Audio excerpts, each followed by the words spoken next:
Naranasan mo na ba yung feeling na parang paulit-ulit na lang ang lahat? Gigising, magtatrabaho, magbabayad ng bills, sasahod, tapos uulitin mo lang ulit. Parang walang katapusan. Pero paano kung sabihin ko sa'yo na may paraan para makatakas sa cycle na yan? Yep, posible yan. At aalamin natin kung paano ka pwedeng mag-retire ng maaga dito mismo sa Pilipinas.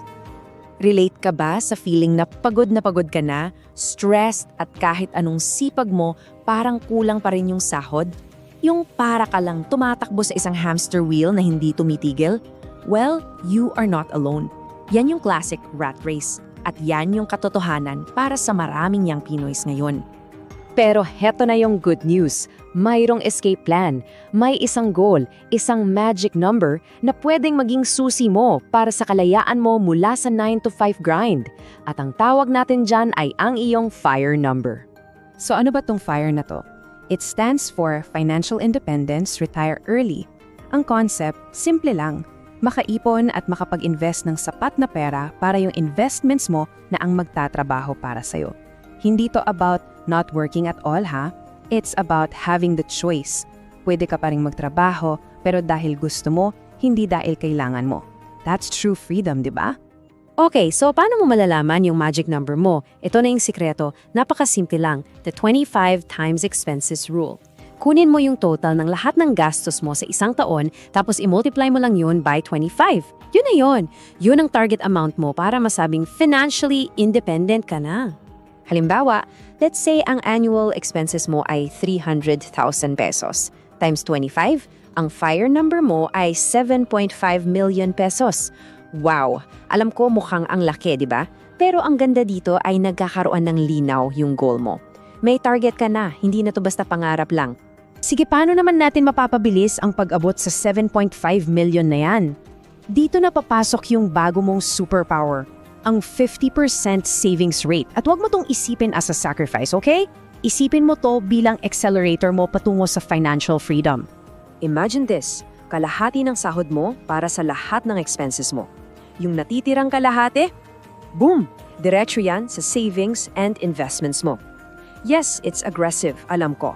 Pero ito ang pinakamabilis at pinakamabisang paraan para ma-fast track mo ang FIRE journey mo.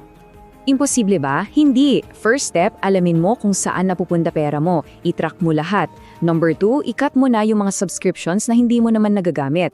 Number 3, magluto ka sa bahay. Sobrang laki ng matitipid mo dito. At syempre, bawas-bawas muna sa mga luho. Tandaan mo, itong mga maliliit na adjustments na to, pag pinagsama-sama, malaki ang impact. Pero teka lang, hindi lang puro pagtitipid at pagbabawas ng gastos ang FIRE. Yan ay kalahati lang ng equation. Yan yung defense mo.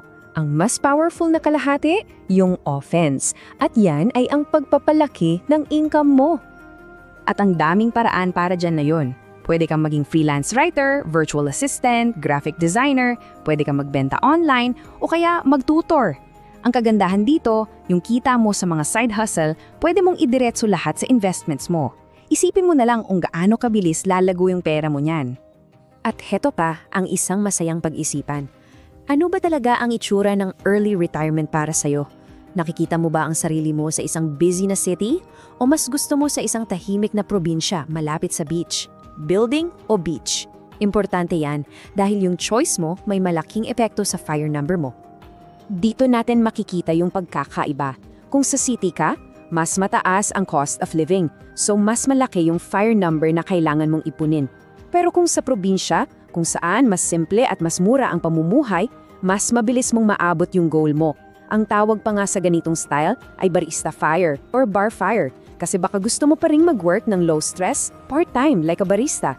Ang punto dito, ikaw ang magde-design ng retirement mo.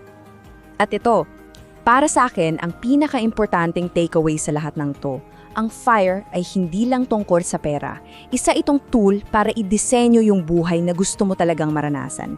Hindi ka tumatakas mula sa trabaho mo. Ang ginagawa mo ay tumatakbo ka patungo sa buhay na pinapangarap mo. So, baka iniisip mo ngayon, kaya ko ba talaga to? Gaano kaya katagal? Ang pinakamahalaga sa lahat ay magsimula. Kahit ngayon na. Tingnan natin ang isang sample timeline para lang magka-idea ka. Again, sample lang to ha. Sa unang taon, magsimula ka lang sa 20% savings. After 5 years of consistency, baka mahit mo na yung unang milyon mo. By year 10, habang lumalakas ang side hustles mo, makakaya mo nang itaas sa 50% yung savings rate mo. At by year 15, posible nang maabot ang freedom, financial independence. Tandaan, it's a marathon, not a sprint. Pero ang importante, may finish line. At syempre, isang mahalagang paalala lang po. Ang lahat ng pinag-uusapan natin dito ay para sa educational purposes lamang. Dahil iba-iba ang sitwasyon nating lahat, para sa personal na payo, please kumonsulta po tayo sa isang professional financial advisor. So ngayon, tatanungin kita, ano ang target FIR age mo? Sa anong edad mo gustong maging financially free? 35? 40? 45? I-comment mo sa baba. Gusto naming malaman ang mga pangarap nyo. Thanks for tuning in to Silent Wealth. Please subscribe and hit the notification bell so you never miss out on the latest tips and strategies to grow your wealth.